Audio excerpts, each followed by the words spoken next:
ঈদ মোবারক, সবাইকে স্বাগতম news 24 sports টাইমের বিশেষ ঈদ আয়োজনে। আজ আমাদের সাথে আছেন এমন একজন যিনি জাতীয় ফুটবল দলকে দীর্ঘদিন নেতৃত্ব দিয়েছেন। তাকে কেন্দ্র করেই মাঝমাঠের পরিকল্পনা করত বাংলাদেশ দল। তার কিছু ক্লিপ আমরা দেখে নিব শুরুতে।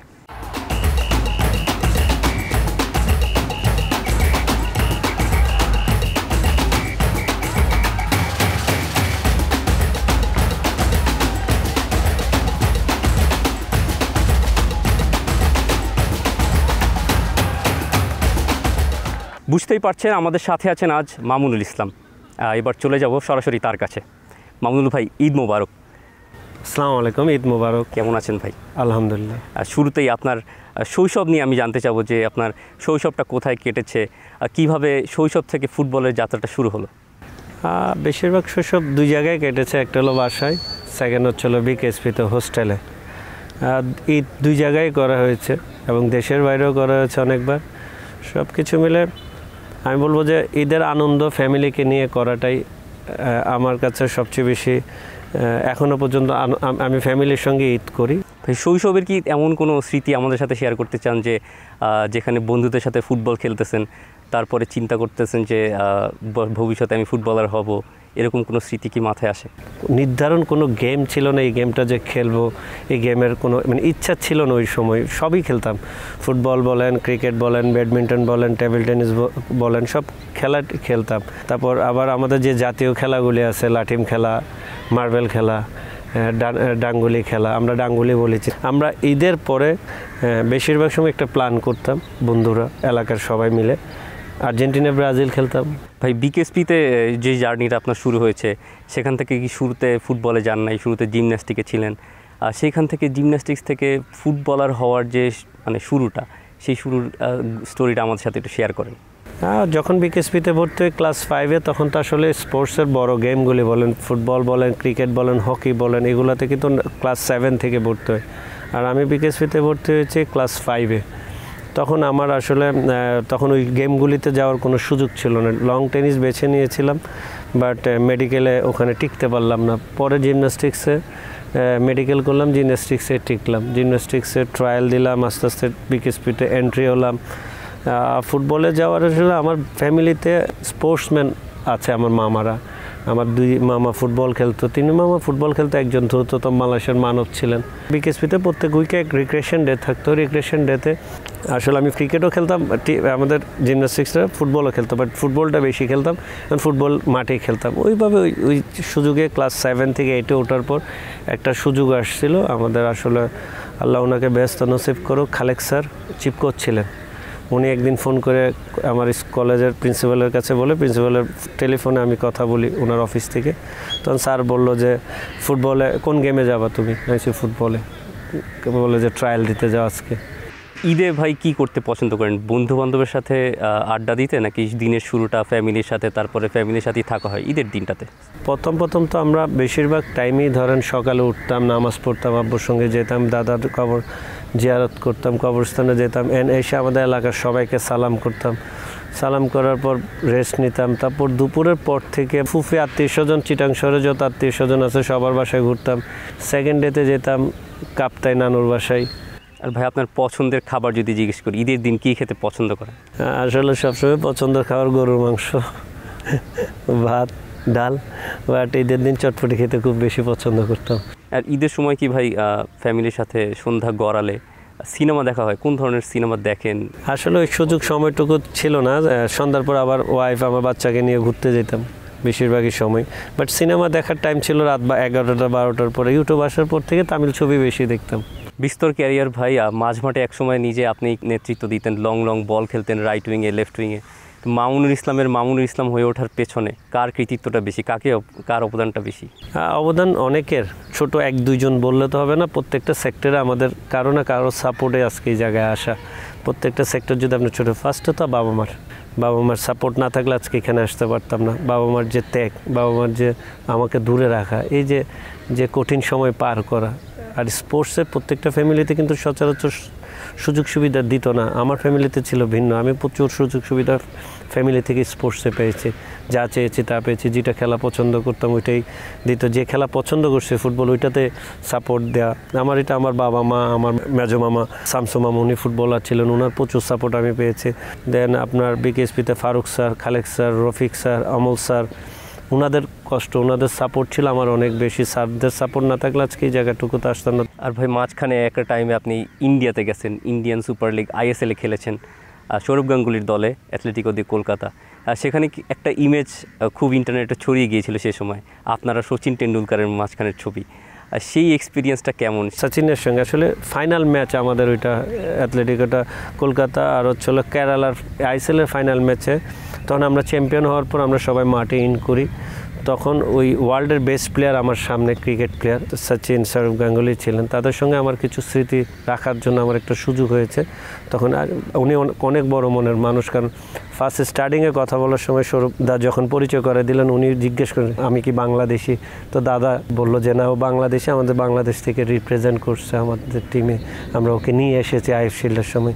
জাস্ট মানে এই যে কথার কিছু 2-3 মিনিট 4 মিনিট যে কথা বলা, এজ এ বড় প্লেয়ার প্লাস ভ্রমণের মানুষ, খবর নেওয়া, ফ্যামিলির খবর নেওয়া, সব কিছু এই যে একটা স্মৃতি রয়ে গেল। বাট আমার সেকেন্ড টাইম যাওয়ার সুযোগ হয় না, বিকজ অফ আমি ম্যাচ পাইনি। যদি আমি ম্যাচ পাইতাম তাহলে আমার ধারা বাংলাদেশে অনেক প্লেয়ারও ওখানে যাওয়ার একটা স্কোপ তৈরি হতো। দর্শক, সময় হলো একটা বিরতির। স্পোর্টস টাইমের বিশেষ ঈদ আয়োজনে ফিরে আরও জানবো যে মামুনুল ইসলাম দেশের ফুটবল নিয়ে কী চিন্তাভাবনা তিনি রাখেন, আর সাথে একটা থাকবে র্যাপিড রাউন্ড। আবারও স্বাগত জানাচ্ছি স্পোর্টস টাইমের বিশেষ ঈদ আয়োজনে। আমাদের সঙ্গে আছেন জাতীয় দলের সাবেক অধিনায়ক মামুনুল ইসলাম। মামুনুল ভাই, এবার একটু জাতীয় দলের প্রসঙ্গে আসি।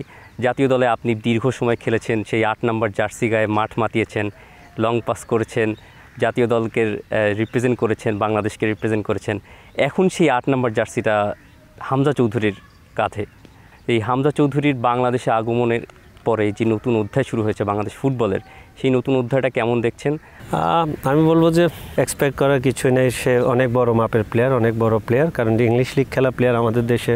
আমাদের দেশের প্লেয়াররা এমন একটা প্লেয়ারের সঙ্গে ড্রেসিং রুম শেয়ার করতেছে, এবং এমন একটা দেশের সঙ্গে প্লেয়ারের সঙ্গে, আমাদের এমন একটা প্লেয়ারের সঙ্গে যে মাঠ, আদার্স কথাবার্তা, সে অনেক কিছু শিখাইতে পারবে আমাদের প্লেয়ারদের, অনেক কিছু প্লেয়ার আমাদের প্লেয়ার শিখতে পারবে তার কাছে এটা। আর জার্সি নাম্বার 8 আসলে মানে আমার থেকে বড় খুশি হওয়ার মানে কেউ হবে না যে 8 নম্বর জার্সি হামজার কাছে যাওয়াটা। এটা আসলে আমার আগে ছিল বড় আরমান ভাই, যিনি আমার আইডল, আমি যাকে আইডল মানি। ওনার জার্সি আমি যখন পরি তখন আমি আসলে চিন্তা করতাম যে এই জার্সির যে ওয়েট, এই জার্সির নাম্বারের যে প্লেয়ার, এই যে বাংলাদেশের ওয়ান অফ দ্য বেস্ট প্লেয়ারের জার্সি আমি পড়তেছি, আমি কি এই সার্ভিসটা দিয়ে জার্সি নাম্বারের গেট। আর এখানে তো নো ডাউটলি তারা সে 8 নম্বর জার্সিটা আরও বেশি সাবকন্টিনেন্ট বলেন এশিয়ার মধ্যে ছড়ায় নেবে, যে 8 নম্বর জার্সিটা ট্রেডমার্ক হয়ে থাকবে। ভাই, দীর্ঘ একটা ক্যারিয়ার আপনার, আবাহনীর হয়ে খেলেছেন, মোহামেডানের হয়ে খেলেছেন, জেমি ডের আন্ডারে খেলেছেন। আপনার পছন্দের কোচকে? এটা ভেরি ডিফিকাল্ট কোশ্চেনের আনসার, যে কোশ্চেন এটা আনসার দেওয়া ভেরি ডিফিকাল্ট। আমি ন্যাশনাল টিমে বেশিরভাগ অনেক কোচকে পেয়েছি, যেমন ধরেন নয় মুস্তাদকে পেয়েছি, জোরান দদ্রেবিচকে পেয়েছি, কার্লোভিচকে পেয়েছি, আমাদের বাংলাদেশের কোচ মানিক ভাই, টিটু ভাই, তারপর হচ্ছিল আপনার ক্রুইফ, ইলোবস্কি। আমি বলবো যে প্রত্যেকটা কোচের থেকে অনেক কিছু শিখতে পারা, মানে প্রত্যেকটা কোচের ফিলোসফি ভিন্ন ছিল। বাট তারা, আমার মনে হয় আমি প্রত্যেকটা ফরেন কোচের সঙ্গে আমার খুবই ভালো সময় পার হয়েছে ন্যাশনাল টিমে থাকতে, এবং তাদেরকে বুঝতে এবং তারা আমাকে বুঝতে বেশি সময় নিতে হয় নাই। আর ভাই, জাতীয় দলের আপনার তো অর্জন অনেক দিন খেলেছেন, দীর্ঘ 14 বছরেরও বেশি জাতীয় দলের হয়ে খেলেছেন, কিন্তু মাঝখানে দুবার অবসরের প্রসঙ্গে আসার সময় অবসর নিতে চেয়েছিলেন, কিন্তু যেভাবে চেয়েছিলেন একটা ম্যাচ খেলে ভালো করে অবসর নেওয়ার বিষয়টা, সেটা আর হয়ে ওঠেনি কোনো না কোনো কারণে। আমাদের ক্রিকেট আঙ্গনের অনেক ক্রীড়া ব্যক্তিত্বদেরই দেখা যায় যে ঠিকঠাক অবসর নিতে পারেন না, একটা ভালো মতো বিদায় নেওয়া হয় না, একটা ম্যাচ খেলে দর্শকদের সমাগমের মাঝে বিদায় নেওয়া হয় না। সেইখানে কি কোনো আক্ষেপ আপনার আছে? না, আসলে আক্ষেপ থাকার কথা না। মানে আক্ষেপ কখন থাকবে? যখন আমি যেটা পাবো আমি পাই নাই সেটার ক্ষেত্রে। এটা তো আমি কোনোদিন আশা করি না আমি ন্যাশনাল টিমে খেলবো, আমি ক্যাপ্টেন্সি করবো, আমি আবার অবসরে যাব। বঙ্গবন্ধু গোল্ড কাপের ফাইনালে যে রানার্স আপ হওয়া, ওইটা যদি চ্যাম্পিয়ন হইতাম তাহলে একটা চ্যাম্পিয়ন ট্রফি থাকতো। এটা মেনলি হলো আমার অ্যাচিভমেন্ট। সবচেয়ে বড় আমার প্রতি আক্ষেপ হচ্ছিল আমি ন্যাশনাল টিমে কোনো চ্যাম্পিয়ন না পাওয়া। এটা আমার আসলে সারা জীবন কষ্ট দিয়ে থাকবে। আমরা যারা ফুটবল খেলে, আমরা 10-12 বছর দেশের হয়ে খেলতেছি, আমার ফ্যামিলি তো এইসব জায়গায় জড়িত।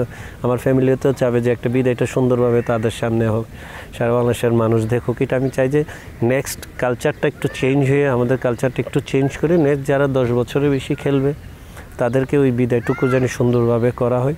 আমাদের জাতীয় দলের যখন স্কোয়াড সিলেকশনের ব্যাপার আসে তখন সমর্থকদের মধ্যে একটা গুঞ্জন শোনা যায় যে সিন্ডিকেট হয়, কাউকে যোগ্য প্লেয়ারকে চান্স দেওয়া হয় না, ঠিকঠাক সিলেক্ট করা হয় না দলে, যারা জাতীয় ঘরোয়া লিগে পারফর্ম করে তাদেরকে দলে চান্স দেওয়া হয় না। তো আপনার যে ক্যারিয়ারটা ছিল, দীর্ঘ একটা ক্যারিয়ার, আপনি কি এই সিন্ডিকেট বা এই গুঞ্জনটা আপনি কি এক্সপিরিয়েন্স করেছেন কিনা, আপনার সামনে এসেছে কিনা?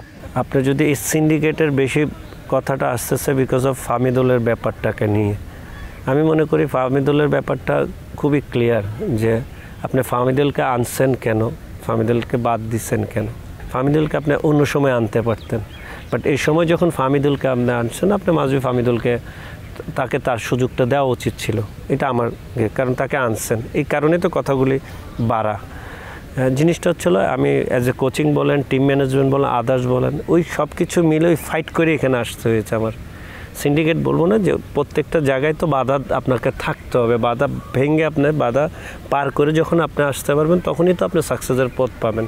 সবাইকে একসঙ্গে নিয়ে কিন্তু আপনাকে এগিয়ে যেতে হবে, তাহলে আমাদের বাইরের প্লেয়ারও দেশের বাইরে খেলতে পারবে, বাইরের প্লেয়ারও দেশে এসে ন্যাশনাল টিমে খেললে ওই আমাদের দেশি প্লেয়ারদের জন্য ভালো, ওখান থেকে পিক। হামজা চাইলে 2-4-5টা প্লেয়ারকে আপনি ইংলিশ লিগের সেকেন্ড ইয়ার বলেন, আদার্স স্পেসার, এটাতে আমাদের প্লেয়ারদের উন্নতি হবে।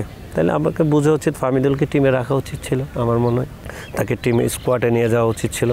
খেলাবেন না খেলাবেন এটা মাস্ট বি কোচের ডিসিশন ছিল, বাট অ্যাজ এ স্কোয়াডে তাকে রাখা উচিত ছিল। ভাই, আপনার যে দীর্ঘ ফুটবল ক্যারিয়ার, সেখানে আপনার ফুটবলিং বেস্ট ফ্রেন্ড বলেন বা মাঠের বাইরে আপনার যে পছন্দের সবচেয়ে ভালো বন্ধু, সে কে? আর তার সাথে কোনো পছন্দের কোনো স্মৃতি আপনার ফুটবল মাঠে ঘটেছে, এমন একটা স্মৃতি আমাদের কাছে শেয়ার করেন। দুঃখের স্মৃতিও আছে, সুখের স্মৃতিও আছে। সবচেয়ে বেশি হলো মাঠে যে আমাদের আন্ডারস্ট্যান্ডিংটা, শেখ রাসেলে বেশিরভাগ টাইমে এই জিনিসগুলি ঘটছে। আবানিতে থাকতেও ঘটেছে, মডার্নও থাকতে, বাট শেখ রাসেলের বেশিরভাগ ম্যাচ, ইম্পর্টেন্ট ম্যাচে এই জিনিসগুলি ঘটছে। ধরেন আমি সেট পিচ নিতে গেছি, আমি তাকাইছি, এমিলে আমাকে ইশারা করছে, 2টা ইশারা, যে ও দেখাচ্ছে এদিকে, কিন্তু আমি বুঝতেছি ফার্স্ট পুলে আসবে, সবার ধারণা সেকেন্ড পুলে যাবে। ও দেখাচ্ছে এদিকে, বাট আমি বুঝতেছি সেকেন্ড পুলে যাবে, কারণ সবার চিন্তাভাবনা ওইদিকে। এরকম অনেক সেট পিস আমরা গোল করছি। ভাই, এবার একটা র্যাপিড ফায়ার রাউন্ড করব আমরা, খুব দ্রুত কোশ্চেন করব আর খুব দ্রুত অ্যান্সার করবেন, যেটা মাথায় প্রথমবার আসে সেটাই অ্যান্সার করবেন। প্রিয় ইন্টারন্যাশনাল দল? আর্জেন্টিনা। প্রিয় ফুটবল ক্লাব? বার্সেলোনা। প্রিয় ফুটবলার? Lionel Messi. বাংলাদেশের সর্বকালের সেরা ফুটবলার? আরমান ভাই। কে বড় সুপারস্টার, সাকিব আল হাসান না হামজা চৌধুরী? ডিফিকাল্ট, যে দুজন জায়গায় সেরা। আচ্ছা, র্যাঙ্কিং করেন 1 থেকে 5। Jamal, Hamza, Mamunul, Monem Munna, Emily. As a international যদি আপনি সব কিছু চিন্তা করেন, হামজা 1, মুন্না ভাই 2, এমিলি 3, জামাল 4, মামুন 5। ওকে, এবার ইন্টারন্যাশনাল র্যাঙ্কিংয়ে আসি। 1 থেকে 5 র্যাঙ্কিং করবেন। পেলে, মারাদোনা, রোনালদো, মেসি বা Zidane? Pele, Maradona, Zinedine Zidane, Messi and Ronaldo. ধন্যবাদ ভাই এতক্ষণ সাথে থাকার জন্য। ধন্যবাদ নিউজ 24-কে যে আমার ক্যারিয়ারে সব কিছু সুযোগ করে দেওয়ার জন্য, এবং নিউজ 24 সবাইকে ঈদ মোবারক, বাংলাদেশের সবাইকে ঈদ মোবারক, সবার জন্য ঈদটা ভালো কাটে। দর্শক, এতক্ষণ দেখছিলেন স্পোর্টস টাইমের বিশেষ ঈদ আয়োজন। আমাদের সঙ্গে ছিলেন জাতীয় দলের সাবেক অধিনায়ক মামুনুল ইসলাম। সবাইকে এতক্ষণ সাথে থাকার জন্য অসংখ্য ধন্যবাদ। ধন্যবাদ মামুনুল ভাই।